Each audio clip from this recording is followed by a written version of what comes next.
Hello friends, मैं काजल ठाकुर आप सभी का आपके अपने इस यूट्यूब चैनल में स्वागत करती हूँ।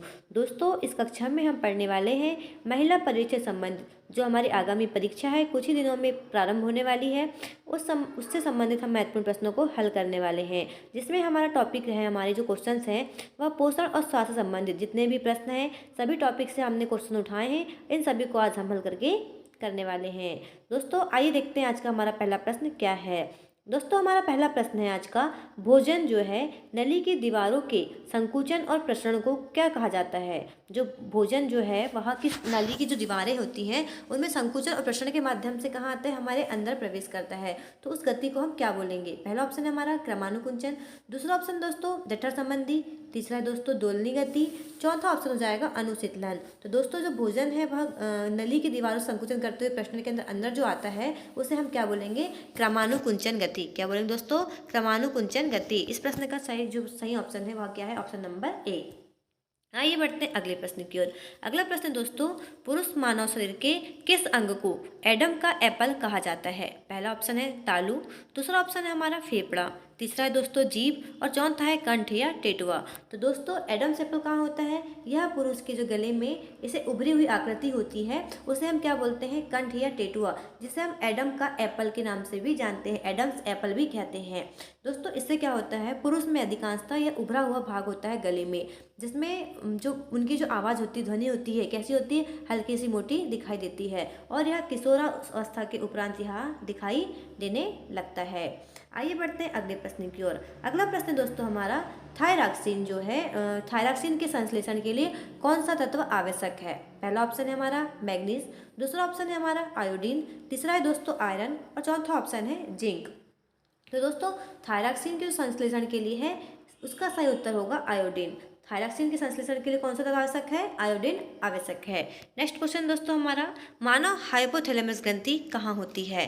पहला ऑप्शन है उदर के ठीक नीचे, दूसरा ऑप्शन दोस्तों गले के निचले हिस्से में, तीसरा है दोस्तों मस्तिष्क में उपस्थित होती है और चौथा है श्वास नली से जुड़ी होती है। तो दोस्तों, हाइपोथैलेमस जो ग्रंथि होती है वह कहाँ होती है, वह हमारे मस्तिष्क में उपस्थित होती है। मानव के मस्तिष्क में 3 ग्रंथियाँ होती हैं दोस्तों, कौन कौन सी होती है, हाइपोथैलेमस जिससे जो क्या करती है, यह पीयूष ग्रंथि को नियंत्रित करती है और पीयूष ग्रंथि हमारी बॉडी में सभी जो चेंजेस पीयूष ग्रंथि नियंत्रित करती है। दोस्तों, हाइपोथैलेमस पीयूष ग्रंथि को और पीयूष ग्रंथि हमारे सभी जितने भी चेंजेस होते हैं उन्हें क्या करती है, उन पर नियंत्रण करती है।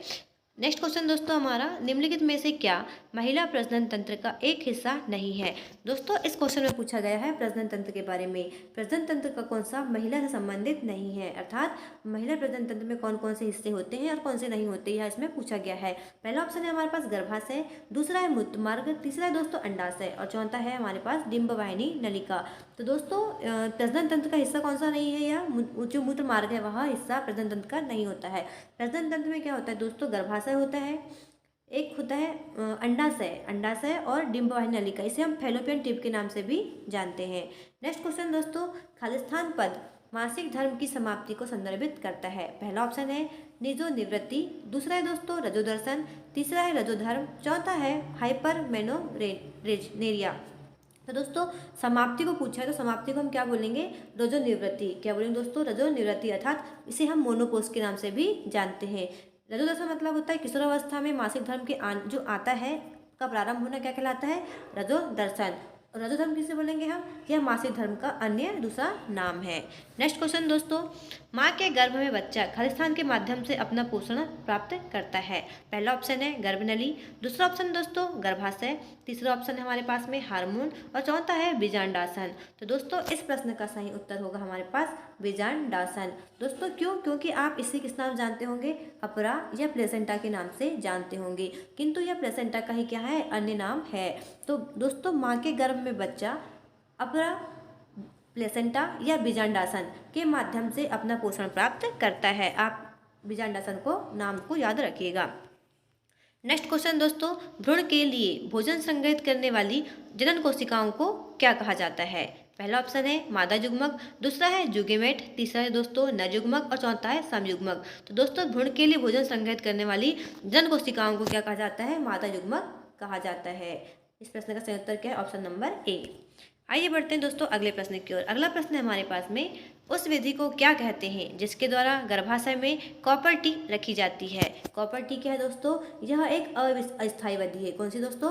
अस्थायी विधि है। किसकी? गर्भ निरोध की। पहला ऑप्शन है संभोग, दूसरा है गर्भ निरोध, तीसरा है गर्भधारण और चौथा है निषेचन। तो दोस्तों कॉपर टी क्यों लगाई जाती है? गर्भ निरोध से बचने के लिए, अर्थात गर्भ निरोध के कारण ही, निरोध के लिए ही क्या लगाई जाती है? कॉपर टी का उपयोग किया जाता है। नेक्स्ट क्वेश्चन दोस्तों हमारे पास में, बेरी रोग किस वजह से उत्पन्न होता है? पहला ऑप्शन है विटामिन B1 की अधिकता से, दूसरा ऑप्शन है हमारे पास में विटामिन B1 की कमी से, तीसरा है दोस्तों विटामिन C की अधिकता से और चौथा है विटामिन C की कमी से। तो दोस्तों बेरी रोग होता है विटामिन A की कमी से। इस प्रश्न का सही उत्तर क्या है? Option number B.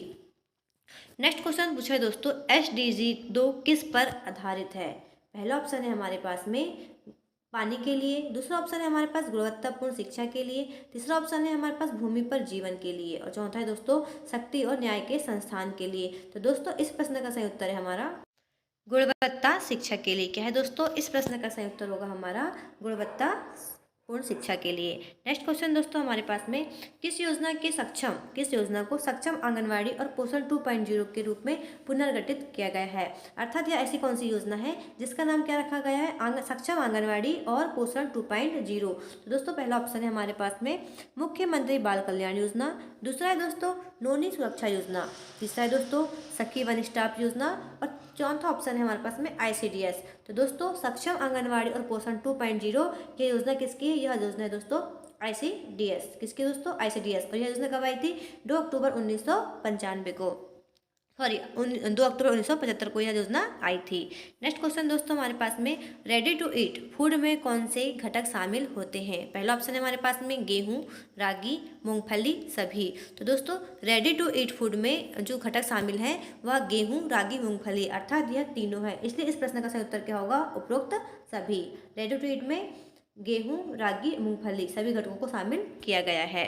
Next question दोस्तों, पर्यवेक्षक द्वारा एक माह में कम से कम कितने आंगनवाड़ी केंद्रों को निरीक्षण किया जाता है? पहला ऑप्शन है 20 आंगनवाड़ी, दूसरा ऑप्शन है हमारे पास में 25 आंगनवाड़ी, तीसरा है दोस्तों 30 आंगनवाड़ी और चौथा है 40 आंगनवाड़ी।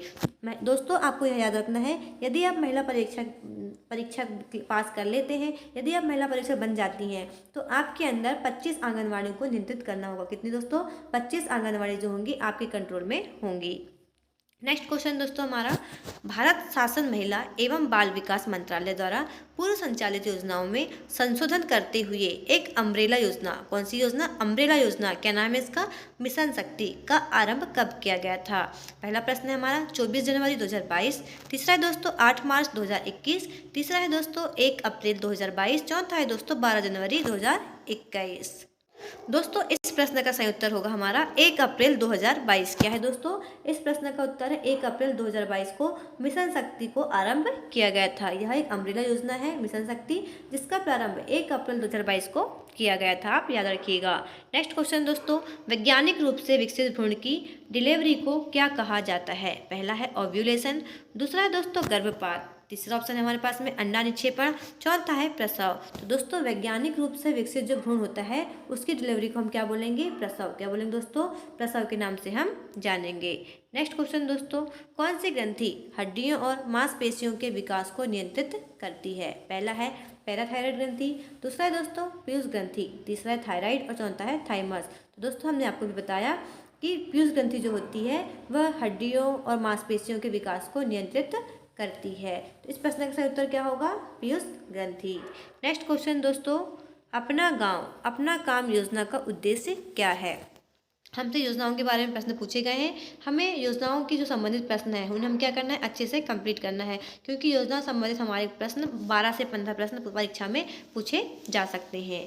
दोस्तों पहला ऑप्शन है इस प्रश्न का स्वच्छ जल प्रदान करना तथा गांव में उसका प्रबंध करना। दूसरा ऑप्शन है हमारे पास में गांव में प्रत्येक के लिए रोजगार उत्पन्न कर गरीबी दूर करना। तीसरा ऑप्शन दोस्तों गांव में स्वास्थ्य तथा परिवार नियोजन के संबंध में जागरूकता और चौथा ऑप्शन है गांव को प्रत्येक को साक्षर बनाना। तो दोस्तों अपना गांव और अपना काम योजना यह क्या है? इसका उद्देश्य है स्वच्छ जल प्रदान करना और गाँव में उसका प्रबंध करना। इस प्रश्न का सही उत्तर क्या है? Option number A.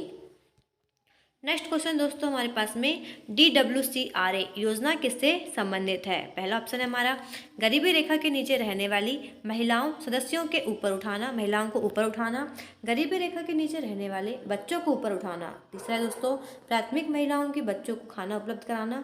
और चौथा ऑप्शन है पाठशाला में बच्चे के ठहराव के लिए निःशुल्क गेहूं का वितरण। दोस्तों डब्ल्यू जो है DWCRA योजना यह कौन सी पंचवर्षीय योजना में आई थी, तो यह हमारी छठवीं पंचवर्षीय योजना की एक योजना है। कौन सी छठवीं पंचवर्षीय योजना है, यह उसकी योजना है द्वारका।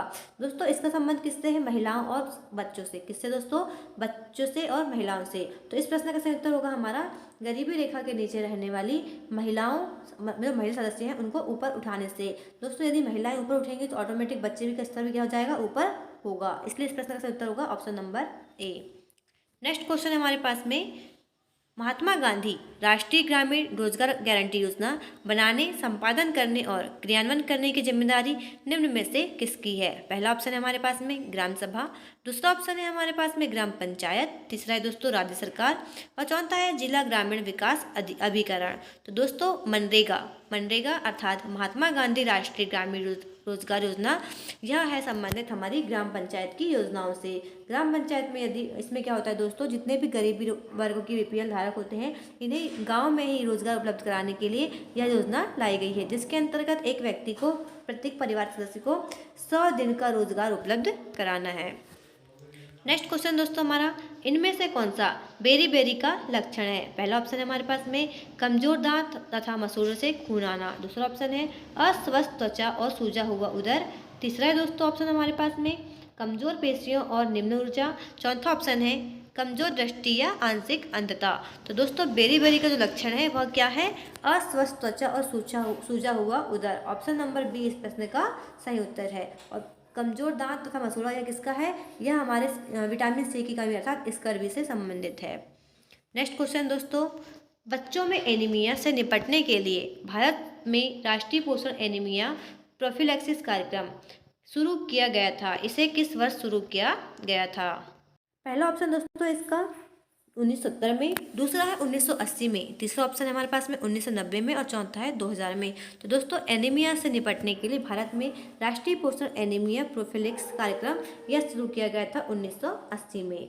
नेक्स्ट क्वेश्चन दोस्तों हमारे पास में एड्स का विषाणु शरीर को खालिस्तान, मतलब जो एड्स का विषाणु होता है हमारे शरीर में किसे नष्ट कर देता है। पहला ऑप्शन है हमारे पास में प्रतिरक्षा तंत्र, दूसरा ऑप्शन है परिसंचरण तंत्र, तीसरा है दोस्तों यकृत और चौथा है लाल रक्त कणिकाएं रेड RBC अर्थात RBC को। तो दोस्तों एड्स का जो विषाणु है हमारे शरीर में प्रतिरक्षा तंत्र को क्या कर देता है, यह नष्ट कर देता है, जिसके कारण जिसे भी व्यक्ति को एड्स होता है तो उसका घर क्या हो जाता है, बीमारियों का घर बन जाता है। दोस्तों यह हमारा आज का आखिरी प्रश्न था। यदि आपको ऐसे ही प्रश्न चाहिए, यदि आपको हमारी कक्षा अच्छी लगी हो दोस्तों हमारे चैनल को लाइक और सब्सक्राइब अवश्य करें। धन्यवाद।